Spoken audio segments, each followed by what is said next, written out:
যদি আপনার মনে হয় যে দেয়ালে পিঠ ঠেকে গেছে, কেউ কিছু করতে পারছে না আপনার জন্য, আপনি পরিপূর্ণ ইয়াকিনের সাথে, দৃঢ় বিশ্বাসের সাথে এই 4টা আমল নিয়মিত করবেন।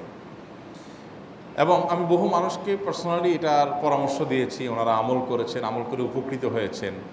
এরকম বহু মানুষ আছেন, বৃদ্ধ মানুষ, বাবা ক্যান্সারে আক্রান্ত হয়েছেন অনেক দেরিতে, আল্লাহ তাআলা অলৌকিকভাবে সাহায্য করেছেন। হ্যাঁ, কখনো যদি আল্লাহ তাআলা এই আমলগুলো করার পরও আমার বিপদ দূর না করেন, তাহলে হয় আমার আমলের মধ্যে কোনো ত্রুটি ছিল, অথবা আমার এই বিপদ দূর না হওয়ার মধ্যে আমার জন্য কোনো কল্যাণ নিহিত ছিল। আল্লাহ তাআলা আমার দোয়া কবুল করে যে উপকার হতো তার চাইতে বেটার কিছু হয়তো আমাকে দিবেন, এই ইয়াকিন একজন ইমানদারের থাকবে। সে 4টা আমলের 1 নম্বর হলো ইস্তেগফারের আমল। ইস্তেগফার, আপনি ফেসে গেছেন কোনো জায়গায়, কোনো উপায় পাচ্ছেন না, আপনি ইস্তেগফার করতে থাকেন। আস্তাগফিরুল্লাহ ওয়া আতুবু ইলাইহি, আস্তাগফিরুল্লাহ ওয়া আতুবু ইলাইহি, আস্তাগফিরুল্লাহ ওয়া আতুবু ইলাইহি, আস্তাগফিরুল্লাহ, আস্তাগফিরুল্লাহ, আস্তাগফিরুল্লাহাল্লাযী লা ইলাহা ইল্লা হুয়াল হাইয়ুল কাইয়্যুম ওয়া আতুবু ইলাইহি ওয়া লা হাওলা ওয়া লা কুওয়াতা ইল্লা বিল্লাহ। اللهم أنت ربي لا إله إلا أنت خلقتني وأنا عبدك وأنا على عهدك ووعدك ما استطعت أعوذ بك من شر ما صنعت أبوء لك بنعمتك علي وأبوء لك بذنبي فاغفر لي فإنه لا يغفر الذنوب إلا أنت সাইয়্যিদুল ইস্তিগফার। এভাবে যে কোনো ইস্তিগফার করতে থাকেন, আপনি বেশি বেশি করে আল্লাহর কাছে ইস্তিগফার, ক্ষমা প্রার্থনা করতে থাকেন, খুব বেশি। আপনার 2 ঠোঁটে অনবরত আপনি চাইতে থাকেন আল্লাহর কাছে ক্ষমা। এই ইস্তেগফার সম্পর্কে নবী করিম সাল্লাল্লাহু আলাইহি ওয়াসাল্লাম বলেছেন, মাল্লাজিমাল ইস্তেগফার, যে ব্যক্তি ইস্তেগফারকে আঁকড়ে ধরবে, আঁকড়ে ধরা মানে কি, এটা ছাড়বে না, সে পড়তেই থাকবে অনবরত। টয়লেটে যাওয়ার সময়টা, ঘুমের সময়টা, খাওয়ার সময়টা বাদে, অবসর নামাজের সময়টা বাদে, ওকে সারাক্ষণ সে ইস্তেগফার করবে।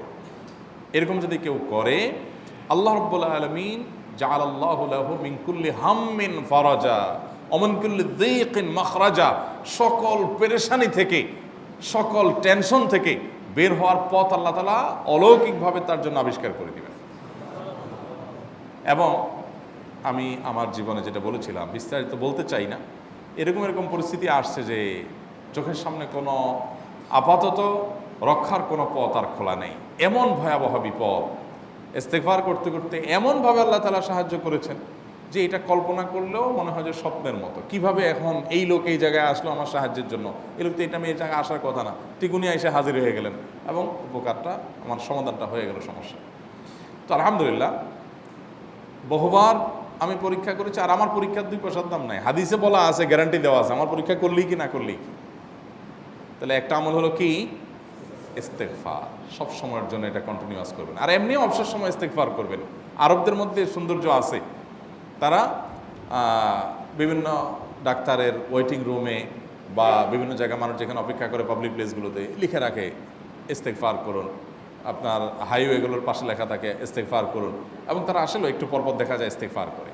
ভালো মন্দ গুণ সবার মধ্যে আছে, তাদের এই ভালো গুণটা আছে, ইস্তেগফার বেশি বেশি করা। আমরা ইস্তেগফার সচরাচর এইভাবে অনবরত অবসর সময় করার অভ্যাস অনেকের মধ্যেই নাই। আমরা এটা চালু করবো ইনশাআল্লাহ। বিশেষ করে যখন কোনো সমস্যা হবে, তখন ইস্তেগফার চলতে থাকবে মুখে অনবরত। ধীরে ধীরে মহব্বতের সাথে নিজেকে, নিজের পাপ অপরাধগুলোর কথা স্মরণ করে আল্লাহর কাছে মাফ চাইতে থাকবো, পেরেশানি দূর হবে ইনশাআল্লাহ। 1 নাম্বার 2, দুরুদ।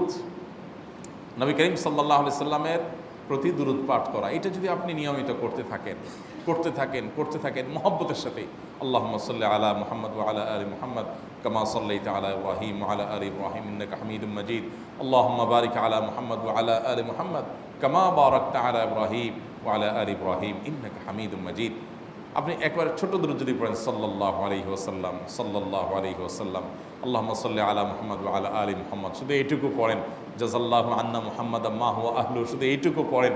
আপনি এভাবে যেই কোনো দুরূদ নবী করিম সাল্লাল্লাহু আলাইহি ওয়াসাল্লামের প্রতি যদি পড়েন এবং পড়তে থাকেন অনবরত, ইস্তেগফারের পাশাপাশি দুরূদের ক্ষেত্রে নবী করিম সাল্লাল্লাহু আলাইহি ওয়াসাল্লাম বলেছেন যে এইটা তোমার জন্য যথেষ্ট হয়ে যাবে। তুমি যদি আল্লাহর কাছে আর কোনো দোয়া করতে না পারো, শুধু দুরূদটা পড়ো, তোমার সব পেয়ে যাবে, কিচ্ছু লাগবে না। এক সাহাবী বলছেন, রাসূলুল্লাহ, আমার দোয়ার মধ্যে দুরূদ কত পার্সেন্ট রাখবো? আমি তো আমার অনেক কিছু আল্লাহর কাছে চাইবো, দুরূদ মানে তো নবীজির জন্য দোয়া, মানে আমার জন্য তো আমি দোয়া করবো, আপনার জন্য দোয়া কত পার্সেন্ট করবো?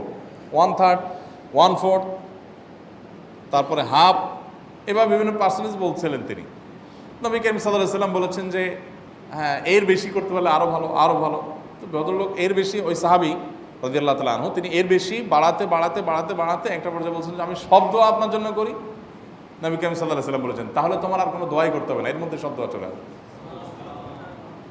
কারণ আপনি যদি বলেন আল্লাহ আপনার নবীর প্রতি আপনি রহমত নাজিল করেন, আপনার নবীর প্রতি আপনি শান্তি নাজিল করেন, আপনি যেটা দোয়া করেন, তো আল্লাহকে আল্লাহর নবীর প্রতি আপনি রহমত নাজিল করতে বললে আল্লাহ তাআলা আপনার প্রতি রহমত নাজিল করবেন কি করবেন না?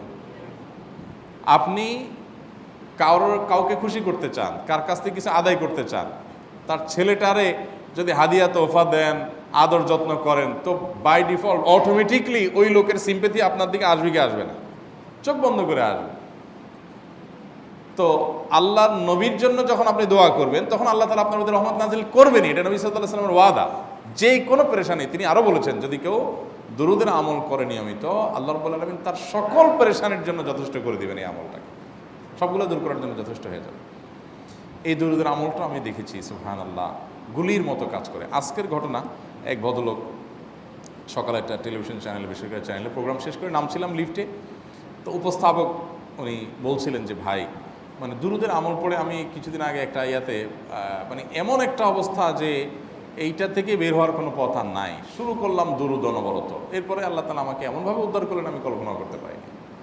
আলহামদুলিল্লাহ এই আমলগুলো করে অনেক ভাইরা আমাকে অভিজ্ঞতা জানাইছেন যে আলহামদুলিল্লাহ তাদের অভিজ্ঞতা অলৌকিক। হ্যাঁ, ওই যে বললাম কখনো যদি আল্লাহ তাআলা আপনার দোয়া কবুল না করেন তাহলে হয় আমার ত্রুটি আছে, আর না হলে আমার জন্য আল্লাহ তাআলা এর চেয়ে বেটার কিছু রেখেছেন, আমি সেই ইয়াকিন রাখবো ইনশাআল্লাহ বিইذنিল্লাহ। আর এই দোয়াতে সমাধান হবেই হবে, সে বিশ্বাস থাকতে হবে। নবী করিম সাল্লাল্লাহু আলাইহি ওয়াসাল্লাম বলেছেন, হাদিসে কুদসিতে আল্লাহ বলেছেন আনা ইনদাযান্নি আবদি বি, বান্দা আমার প্রতি যেমন ধারণা করে আমি তেমন আচরণ করি। আপনি যদি চিন্তা করেন করে দেখি হয় কি না, দেখি ট্রাই করি, তাহলে ওই আল্লাহ তাআলা বলবেন ঠিক আছে দেখতে থাক। আপনি যদি ইয়াকিন করেন যে না নবী করিম সাল্লাল্লাহু আলাইহি ওয়াসাল্লাম যে বলেছেন অতএব সেটা হবেই, আর আল্লাহ রাব্বুল আলামিনের কাছে আমি ওইভাবেই চাবো যে আল্লাহ দিবেনই, আমি নিয়েই ছাড়বো, ইনশাআল্লাহ গুলি মিস হতে পারে, আপনার দোয়া মিস হবে না। ওই ইয়াকিন, ওই ঈমান আমার মধ্যে আনতে হবে, চেষ্টা করবো তো ইনশাআল্লাহ। তাহলে দুইটা আমল হলো, ইস্তেগফার আর দুরুদ। 3 নম্বর আরেকটা আমল হলো দোয়া ইউনুস। দোয়া ইউনুস, লা ইলাহা ইল্লা আনত সুবহানাক ইন্নী কুনতু মিনাজ জালিমিন। বেশি বেশি পড়তে থাকবেন, যখন বিপদে পড়বেন ইস্তেগফার আর দুরুদ পড়বেন সবচেয়ে বেশি, আর মাঝে মধ্যে দোয়া ইউনুস, লা ইলাহা ইল্লা আনত সুবহানাকা ইন্নী কুনতু মিনাজ জালিমিন। আল্লাহ সুবহানাহু ওয়া তাআলা কোরআনে কারিমে এই দোয়ার পরে বলেছেন ওয়াকাযালিকা নুনজিল মুমিনিন। এই দোয়া পাঠ করার মাধ্যমে ইউনুস আলাইহিস সালামকে পৃথিবীর ইতিহাসের সবচেয়ে অলৌকিক ঘটনা, সকল সায়েন্স, সকল আপনার বিজ্ঞানের তত্ত্ব সবগুলোকে আপনার সবগুলোর বিপরীতে বা সবগুলোকে আপনার ভুল প্রমাণ করে দিয়ে ওই জায়গাটার জন্য আল্লাহ তাআলা ইউনুস আলাইহিসকে মাছের পেটে ঢোকার পর সেখান থেকে আবার জীবিত রেখে বের করেছেন। অক্সিজেন অভাবে সেখানে এমনি মারা যাওয়ার কথা, আরও নানা কারণে মারা যাওয়ার কথা, তাই না? কিন্তু আল্লাহ তাআলা তাকে রক্ষা করেছেন, কারণ উনি ওই বিপদে পড়ার পর থেকে এইটা পড়তেছিলেন, লা ইলাহা ইল্লা আনতা সুবহানাকা ইন্নী কুনতু মিনাজ জালিমিন।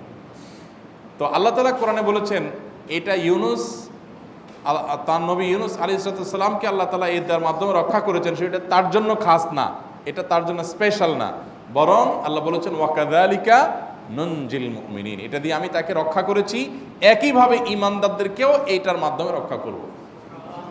এটা বড় অস্ত্র পেয়ে গেলাম। দোয়া ইউনুস বেশি বেশি পড়বো ইনশাআল্লাহ, লা ইলাহা ইল্লা আনতা সুবহানাকা ইন্নী। আমার দেশে আবার দেখা যায় বিপদ হয়ে গেলে তখন হুজুর ভাড়া করে যে ভাই আপনারা সবাই মিলে এটা 1 লাখ বার পড়ে দেন, 1.25 লাখ বার পড়ে দেন, টাকা দিব আপনারা পড়ে দেন। আপনারটা আপনি পড়বেন ভাই, হুজুরদের কাছে দোয়া চান সমস্যা নাই, আর হুজুরদেরকে খাটায়া টাকা দিবেন কেন, এমনি টাকা দিবেন না দিয়া। আর এই দোয়া নিজে নিজে করতে থাকবেন। ইউনুস আলাইহিস সালাম ওই সময় কি লোক ঠিক করছিলেন যে ভাই আপনারা সবাই দোয়া ইউনুস পড়েন, আমি গেলাম, আমি মাছের পেটে গেলাম, আপনারা বসেন সবাই দোয়া ইউনুস পড়া দেবেন, করছেন উনি? ওনারটা উনি করছেন, তো আপনারটা আপনি শুরু করবেন, দোয়া ইউনুস না। 4 নম্বর আমল হলো ইয়া যাল জালালি ওয়াল ইকরাম, এটা বিশেষ করে পাঠ করবেন। নবী করিম সাল্লাল্লাহু আলাইহি ওয়াসাল্লাম বলেছেন আলিজু বিয়া যাল জালালি ওয়াল ইকরাম, ইয়া যাল জালালি ওয়াল ইকরাম এইটাকে তোমরা আঁকড়ে ধরবে। ইয়া যাল জালালি ওয়াল ইকরামের মানে কি? এটা আল্লাহকে ডাকা, আর কিছু না। এবং হাদিসে বর্ণিত দোয়া, এটা মাসনুন দোয়া। ইয়া যাল জালালি ওয়াল ইকরাম মানে হে মহা ক্ষমতার অধিকারী, প্রতাপশালী এবং সম্মানের মালিক, এটা বলার মানে হলো আল্লাহর কাছে নিবেদন করা, যেহেতু আপনার প্রতাপ আছে, আপনার জালাল আছে, আপনার বড়ত্ব আছে, হে বড়ত্বের অধিকারী এবং হে সম্মানের অধিকারী, আপনার যেহেতু আল্লাহ তাআলা এটা, আপনার যদি এটা আছে, অতএব হে আল্লাহ আপনি আমাকে এটা দান করুন, আপনার সেখান থেকে আমার প্রতি রহম করুন, আপনার সেখান থেকে আমাকে, আপনার বড়ত্ব থেকে আমাকে আপনি হেফাজত করুন, আপনার একরাম থেকে আমাকে আপনি, তা দিয়ে আপনি আমাকে রহম করুন। তো সেই দোয়া আল্লাহ তাআলার কাছে নিবেদন করতে পারি, ইয়া যাল জালালি ওয়াল ইকরাম। এর পাশাপাশি তাহাজ্জুদের নামাজ এবং যে কোনো নফল নামাজ। কারণ নবী সাল্লাল্লাহু আলাইহি সাল্লাম ইজা হাজাবাহু আমরুন সাল্লা, নবীজি সাল্লাল্লাহু আলাইহি সাল্লামের কোনো পেরেশানি শুরু হলে আগে ওযু করে 2 রাকাত নামাজ পড়তেন, ওযু করে 2 রাকাত নামাজ পড়তেন। আমাদের যখন পেটে ব্যথা শুরু হয় আগে কার কথা মনে পড়ে? ডাক্তারের কথা মনে পড়ে। যখন গায়ে জ্বর আসে সবার আগে মনে পড়ে কিসের কথা? নাপা, নাপা, ঠিক না? জ্বর আসছে গায়ে, সবার আগে আমরা কি চিন্তা করি? নাপা। নাপা আপনি চিন্তা করেন, খান, নিষেধ না তো, ওষুধ গ্রহণ করা সুন্নত। নবী সাল্লাল্লাহু আলাইহি সাল্লাম নির্দেশ করেছেন ওষুধ সেবন করতে, আপনি করেন, ভালো কথা। কিন্তু ইমানদার সব কিছুর আগে ব্যথা আসছে, তাহলে ব্যথার জন্য একটা ওষুধ দোয়া শিখেছেন, দোয়াটা আগে করবে, পাশাপাশি ওইটা করবে। এলো ইমানদারের কাজ। আমরা আজকাল ইমান থেকে অনেক দূরে সরে গেছি। আল্লাহ আমাদের সেই ইয়াকিন দান করুন। তাহাজ্জুদের সময় দোয়া, অনেক বেশি দোয়া কবুল হয়। তাহলে 4টা আমল ইনশাআল্লাহ আপনাকে এই ভয়াবহ বিপদ থেকে উদ্ধার করার জন্য সাহায্য করবে ইনশাআল্লাহ। সে ইয়াকিন নিয়ে করবেন। সেই সাথে as-সাদকা তারদুল বালা, দান সাদকা করা, অন্যান্য যে আমলগুলো আছে টুকটাক সেগুলোর সাথে সাথে চালানো। বাকি এই 4টাকে বেসিক্যালি একটু জোরভাবে করতে থাকা। আস-সুন্নাহ ফাউন্ডেশন, উম্মার স্বার্থে সুন্নাহর সাথে।